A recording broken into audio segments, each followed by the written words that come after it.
Alguien me preguntó cómo estaba y no esperó la respuesta. ¿Cuándo fue la última vez que alguien te escuchó de verdad? Os voy a contar algo. Hace poco volví a Barcelona, en España, y quedé con alguien. Y esa persona me preguntó, ¿qué tal todo, Johnny? ¿Cómo va? Y empecé a responder. Y a mitad de la frase, ya esta persona estaba con otra cosa. Y os digo eso porque no es algo puntual, especial de esa persona. Pasa todo el tiempo, con las personas en general. Un porcentaje enorme de personas. Y a veces ni siquiera hace falta que la otra persona hable. Lo notas antes en cómo mira, en cómo espera su turno, en cómo ya está pensando en lo siguiente, digamos. Y tú sigues hablando, pero ya no estás diciendo nada, en realidad. Solo terminas la frase. No creo que la gente no quiera conectar, creo que lo intenta. Pero algo en la forma en que vivimos aquí no lo permite fácilmente, por lo menos. Todo va muy rápido. Y cuando todo va rápido, no hay espacio para escuchar. Y en la música se nota mucho. Puedes tocar con alguien y sentir que no hay nadie al otro lado. Cada uno va a lo suyo, entonces el ritmo no respira, no hay espacio en la música y entonces lo notas. No es un problema técnico, es otra cosa, falta algo más básico. Cuando eso pasa, solo suena el sonido, la frecuencia, pero no pasa absolutamente nada.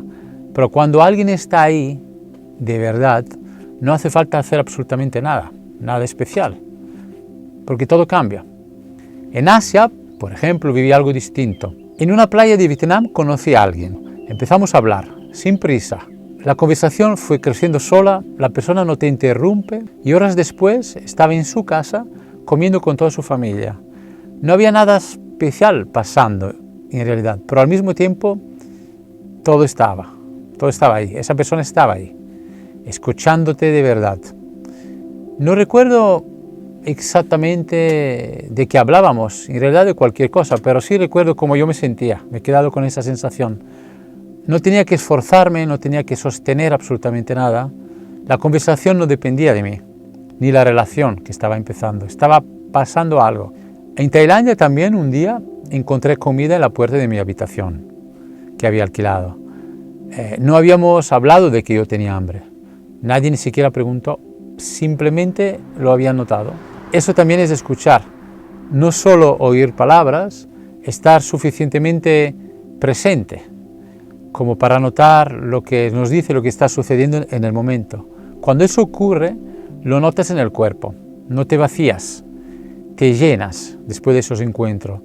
Ahí tengo más energía, no porque la vida sea más fácil en el sureste asiático, sino porque no tengo que atravesar constantemente esa sensación de no encuentro, de hablar y no llegar a nadie. Y cuando vuelvo aquí a Barcelona, vuelve también, es sutil, pero pesa. Aquí el silencio creo que incomoda, se llena rápido, se debe llenar de algo, con palabras o con ruido, con prisa, con interrupciones de la conversación, pero el silencio también comunica en realidad.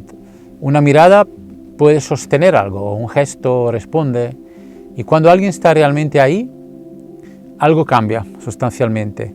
Y ahí empecé a darme cuenta de algo. No es solo que no nos escuchamos entre nosotros, es que muchas veces ni siquiera estamos aquí y me pregunto, ¿qué perdemos cuando dejamos de escuchar?